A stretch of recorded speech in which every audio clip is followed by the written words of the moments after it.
Now we discuss the new topic peptic ulcer. ठीक है, chapter number 4 disease manifestation and pathophysiology. Pathophysiology में हमारा next और last topic है जो है वो पेप्टिक अल्सर डिजीज। इसे हम बोल देते हैं PUD। अब जो पेप्टिक अल्सर है ये हम कॉमनली सारे जानते हैं, मोस्टली ये मेन प्रॉब्लम है इंडिया में कि होल वर्ल्ड में।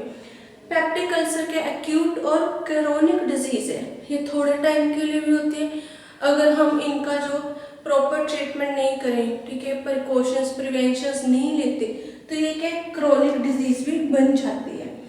अब जो पेप्टिक अल्सर है ये कैरेक्टराइज्ड किससे होते हैं? अल्सरेशन से। अब अल्सरेशन कैसे होता है हमारी बॉडी में? हमारी बॉडी में स्टमक है, हम लोग जैसे जानते हैं उसमें HCl होता है, ठीक है, हाइड्रोक्लोरिक एसिड HCl। जब हम हमारे बॉडी में स्टमक में HCl जो है गैस्ट्रिक सेक्रेशन उसकी इंक्रीज हो जाए, ज़्यादा बढ़ जाती है, तो उस टाइम क्या होता है? अल्सरेशन हो जाते हैं। एक दिन बढ़ जाती है, ठीक है, हम मेडिसिन ले लेते हैं, उसको अल्कलाइजर ले लेते हैं उसको कम करने के लिए। अगर ये हमारे रूटीन की डेली की प्रॉब्लम हो जाए, ठीक है, गैस्ट्रिक अल्सर बढ़ने लग जाए, तो वो धीरे धीरे हमारे स्टमक में और हमारे जो स्मॉल इंटेस्टाइन्स में इनमें इफेक्ट करती है, ठीक है। जैसे ये हमारा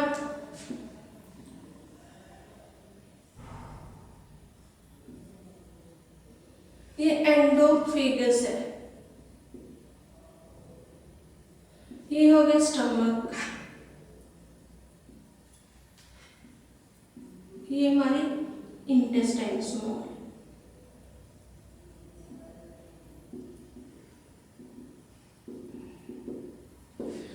यहाँ पर क्या जो ये लाइनिंग है हमारे स्टमक की, ठीक है, ये लाइनिंग क्या हमें प्रिवेंट करती है, ठीक है, गैस्ट्रिक लेवल सेक्रेशन से, ठीक है। जब हमारी बॉडी में ये सेक्रेशंस बढ़ जाते हैं तो ये धीरे धीरे जो लाइनिंग है ये क्या इसमें म्यूकस जो मेम्ब्रेन है वो स्क्रीट होना बंद हो जाते हैं, ठीक है, ये इफेक्ट हो जाते हैं। इससे क्या होता है जो हमारे स्टमक है उसमें अल्सर बन जाते हैं, ठीक है। यहाँ पर म्यूकस मेम्ब्रेन है, अगर ये लाइनिंग में जो अल्सर है जो गैस्ट्रिक सेक्रेशन HCl ज़्यादा बढ़ेगा, ये लाइनिंग हमारी क्या डैमेज होने लग जाएगी। फिर जो यहाँ पर क्या है म्यूकस तो रहेगा नहीं, ठीक है, जो प्रिवेंट करेगा, तो यहाँ पर क्या अल्सर बनने लग जाते हैं, ठीक है। जो अल्सर है वो क्या हमारे धीरे धीरे इंटेस्टाइन में जाने लग जाते हैं, ठीक है। उससे क्या होता है जो डिओडिनल जो अल्सर्स हैं वो हो जाते हैं हमारे स्मॉल इंटेस्टाइन्स में। अब कैरेक्टराइज किससे होते हैं अल्सरेशन? Increase gastric secretion. जब हमारी बॉडी में एसिड सेक्रेशन ज़्यादा हो जाती है उस टाइम डाइजेस्टिव ट्रैक्ट में, तो क्या होता है? अल्सरेशन, ठीक है। ये क्या होता है? इंक्रीज एसिड सेक्रेशन अकर्स होगी इसमें। ये कौन सी एज में होता है? आजकल जो हमारी जनरेशन है हमें तो ये तो कॉमन है, 10-12 साल के बच्चों में भी हो जाता है। क्यों होता है? वाई? क्योंकि हम लोग आजकल क्या एसिडिक जो है, ज़्यादा स्पाइसी, ठीक है, ज़्यादा ऑयली है जो खाना वो खाते हैं, या हम लोग बाहर बर्गर नूडल्स, ठीक है, ये समोसे वगैरह ऑयली चीज़ें ज़्यादा खाते हैं। उससे क्या होता है बच्चों में भी ये एसिडिक सिक्रीशन ज़्यादा हो जाती है, ठीक है। हम लोग पानी कम पीते हैं, ठीक है, तो उससे क्या ऑयली चीज़ें ज़्यादा खाते हैं, मिर्च मसाले वाली स्पाइसी चीज़ें ज़्यादा खाते हैं रूटीन में, तो उससे एसिड बढ़ता रहता है, ठीक है। अगर हम लोग साथ में जो वाटर है वो भी प्रॉपर अमाउंट में डेली जितने हमें 6 या 7 ग्लास हमें डेली लेनी चाहिए वो लेते रहे तो एसिड की सिक्रीशन नहीं बढ़ती इतनी, वो कंट्रोल रहती है। बट अगर हम खाली पेट सुबह कुछ नहीं खाते, ब्रेकफास्ट नहीं करते, ठीक है, हम सीधे क्या है ऑयली जो है सब्सटेंस वो खाते हैं या स्पाइसी सब्सटेंसेस खाते हैं, तो हमारी जो बॉडी है उसमें स्टमक है उसमें एसिड की सिक्रीशन ज़्यादा हो जाती है, ठीक है। उसके बाद ये नॉर्मली 20 से 50 ईयर एज में होता है, बट आजकल ये 10, 11, 12 ईयर की एज में भी हो जाता है, ये कॉमन है एसिडिटी। नेक्स्ट है जो अल्सर है जो स्टमक में होते हैं, जो तो हमारे स्टमक में होंगी उसे हम बोलते हैं गैस्ट्रिक अल्सर। क्या बोलते हैं इसे हम? गैस्ट्रिक अल्सर, ठीक है, जो हमारे स्मॉल इंटेस्टाइन के फर्स्ट पार्ट में हो जाते हैं, ठीक है, उसे हम बोलते हैं डियोडिनल अल्सर।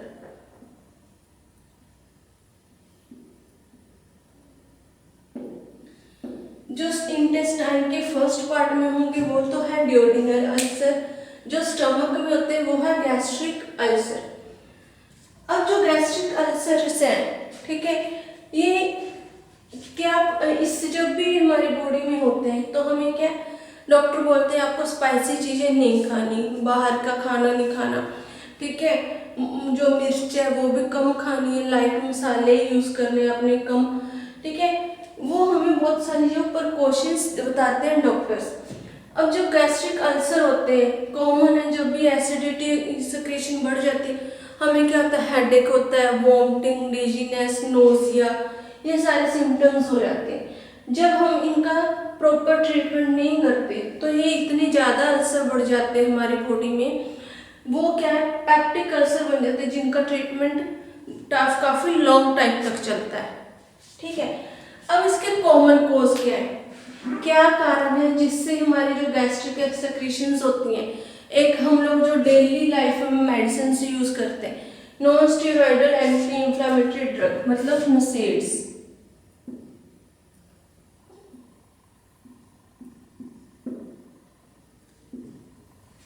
ठीक है, जो एंटी इंफ्लेमेटरी ड्रग्स हम यूज करते हैं नसेड्स, अगर हम वो डेली रूटीन में बहुत ज़्यादा ले रहे हैं, जैसे एस्प्रिन हम बहुत ज़्यादा यूज़ करें, डेली की एक मेडिसिन जो 2 दिन बाद एक मेडिसिन हम यूज़ ही करते हैं, तो उससे भी हमारी बॉडी में अल्सरेशन हो जाती है। जो एस्प्रिन है, एस्प्रिन लेने से क्या होता है, जो हमारी सेक्रेशन एसिड की वो बढ़ जाती है।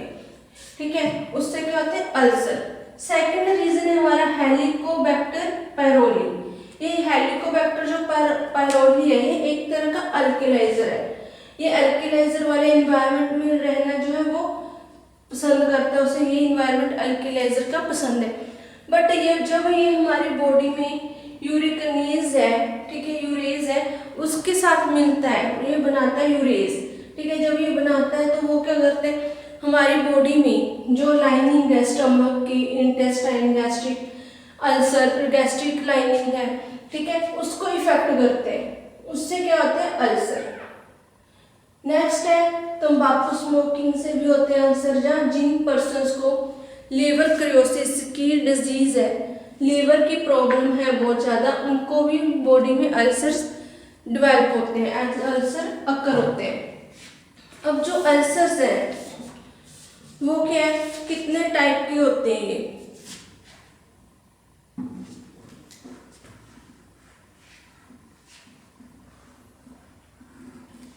अगर हमारी बॉडी में ड्यूोडेनम में है तो हम उसे बोलते हैं ड्यूोडेनम अल्सर।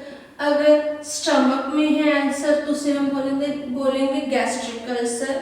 ठीक है, और अगर हमारे जो है अल्सर है एसोफेगस में तो उसे हम बोलते हैं एगोफेगस अल्सर। लोकेशन क्या है इसकी, फर्स्ट ड्यूोडेनम,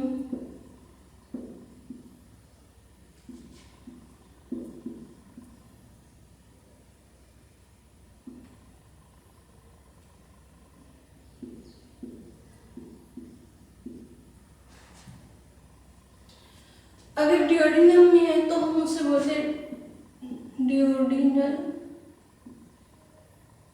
अल्सर।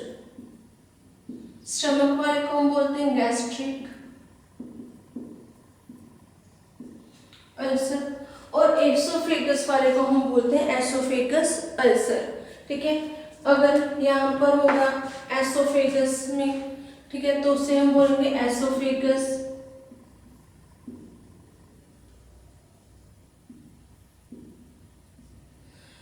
ये थे लोकेशन जहाँ जहाँ पर हमारे अल्सर्स हो सकते हैं। अब डायग्नोज कैसे करेंगे, एंडोस्कोपी,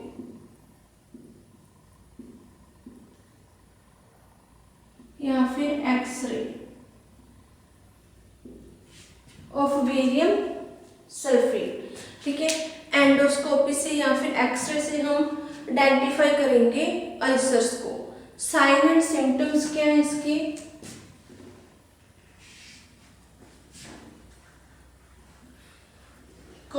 साइन एक तो हेडेक होना, ठीक है, vomiting, nausea,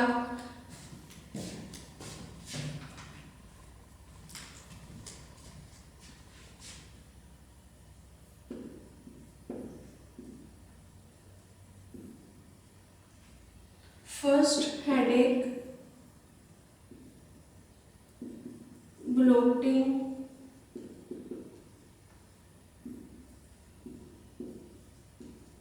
nausea, vomiting, blood in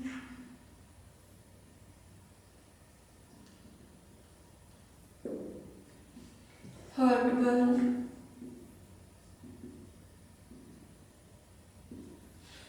अब इसके साइन एंड सिम्टम्स क्या पेप्टिक अल्सर्स के, ठीक है, हेडेक, बहुत ज़्यादा हेडेक होना, ब्लोटिंग, ठीक है, सेकंड उसका नोजिया, वॉमिटिंग या फिर वॉमिटिंग में ब्लड भी आ सकता है, उसके बाद है हार्टबर्न मतलब जलन होना हमारी जो बॉडी में।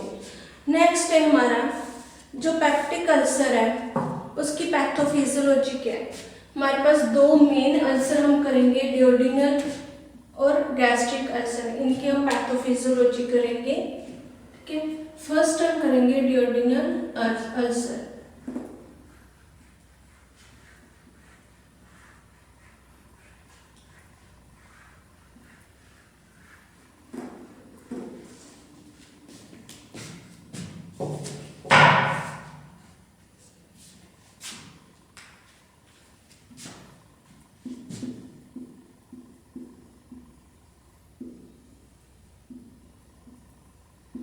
इसमें क्या होता है, एक्सेसिव सेक्रीशन होती है, एक्सेसिव सेक्रीशन एसिड, बहुत ज्यादा एसिड की सेक्रीशन होती है हमारी बॉडी में, ठीक है, उस हाइड्रोक्लोरिक एसिड की। उसके कारण क्या होता है, पेशेंट ये सेक्रीशन होती क्यों है, जो हाइड्रोक्लोरिक जो है एसिड है वो क्यों बढ़ जाता है। फर्स्ट एक तो हाइपर थायराइडिज्म है, जिनको थायराइड की प्रॉब्लम होती है, ठीक है, उनमें ये प्रॉब्लम ज़्यादा रहती है, उससे एसिड की सिक्रीशन ज़्यादा बढ़ जाती है। सेकंड है जिनमें रूमेटॉइड अर्थराइटिस रहता है, ठीक है, रूमेटॉइड अर्थराइटिस क्या था, जो अपना ही इम्यून सिस्टम है जो अपनी बॉडी पर अटैक करते हैं, ठीक है, वो रूमेटॉइड अर्थराइटिस था, ऑटोइम्यून डिजीज। जिन पेशेंट को हाइपोथायरॉयडिज्म, ठीक है, जो थायराइड है वो इंक्रीज हो जाते हैं ग्लैंड्स, और रूमेटॉइड अर्थराइटिस हो, ठीक है, उनमें जो है वो डियोडिनल अल्सर होते हैं, उनमें एसिड की सिक्रीशन बहुत ज़्यादा बढ़ जाती है। उसके बाद है इसमें जो सिचुएशंस होती हैं गैस्ट्रिक की, उसे हम स्टिमुलेट करने के लिए मेडिसिन लेते हैं, कम करने के लिए, ठीक है, जो मेडिसिन है वो एज अ अल्कलाइजर यूज होती है ताकि जो सिक्रीशन है वो कम हो सके। नेक्स्ट है हमारा गैस्ट्रिक अल्सर।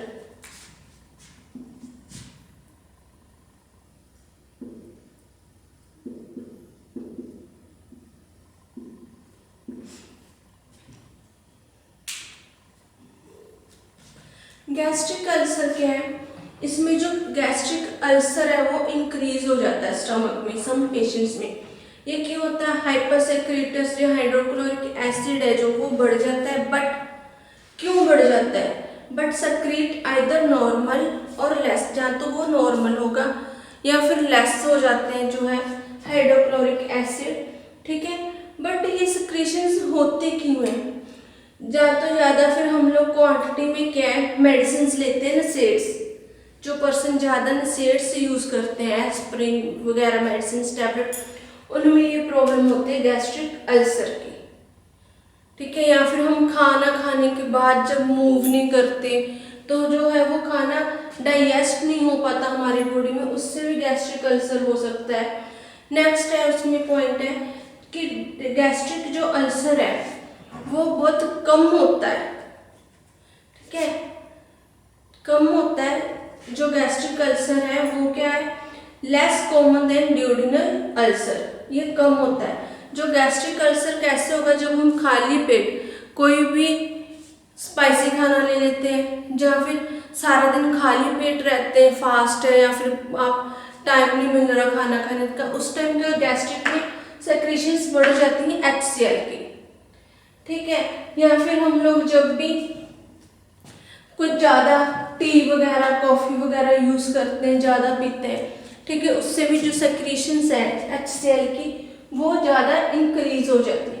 ये है गैस्ट्रिक अल्सर। जो गैस्ट्रिक अल्सर है वो ज़्यादा मैन में होता है, जो वुमेन्स है उनमें बहुत कम गैस्ट्रिक अल्सर की प्रॉब्लम होती है। उसके बाद नेक्स्ट टॉपिक है हमारा मैनिफेस्टेशन। मैनिफेस्टेशन में अब क्या साइन एंड सिम्टम्स कैसे क्या क्या है। जो ड्यूडेनल अल्सर है, ठीक है, उसमें क्या है मेन सिम्टम्स है बर्निंग पेन। जो हमारा जो पेन होगा वो जलन सी होती है, ठीक है, एब्डोमिनल के ऊपर वाले अपर पार्ट में जलन सी पेन होगी, सेंसेशंस बर्निंग वाली, ठीक है। उसके बाद है इसके लिए हमें क्या यूज़ करना चाहिए, कोल्ड मिल्क। पहले मिल्क को बॉईल करके उसे ठंडा करके फ्रिज में रख के उसे फिर यूज़ करना चाहिए। वो क्या मिल्क क्या है, cold milk as a अल्केलाइजर,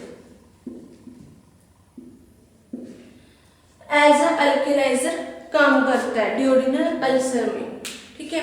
second है इसमें हमें जब भी खाना खाते हैं, ठीक है, खाना खाने के 2 घंटे के बाद तक हमें मतलब घूमना चाहिए, नहीं कि उसी टाइम खाना खाकर सो जाओ। उससे क्या होता है खाना बिल्कुल डाइजेस्ट नहीं हो पाता, ठीक है, और वो क्या हमारे बॉडी में पेन क्रिएट करता है, एसिडिटी क्रिएट करता है। गैस्ट्रिक अल्सर है, गैस्ट्रिक अल्सर में क्या है बर्निंग सेंसेशन होती है, ठीक है। इसमें भी कॉम्प्लिकेशंस आते हैं जैसे वॉमिटिंग होना, ठीक है, नोजिया, हेडेक, या फिर जो है वो ज़्यादा हेडेक, नोजिया, वॉमिटिंग, डिजीनेस होना, ठीक है, ये भी इसके भी साइन है। ये जो चैप्टर है डिजीज एंड मैनिफेस्टेशन पैथोलॉजी, ये आपका फिनिश हो गया यहाँ पर। इसमें ये जो डिजीज करवाई है ये पेपर में इम्पोर्टेंट है, ठीक है, हर एक पेपर में ये डिजीज आती है 5 नंबर 10 नंबर 4 नंबर के क्वेश्चंस में। इसमें मेन इसके साइन, सिम्टम्स, कॉस्टिव ऑर्गेनिज्म, ठीक है, इसका जो पैथोफिजियोलॉजी वो इसमें ज़्यादा मेन है। ये चैप्टर आपका यहीं पर ही फिनिश हो गया।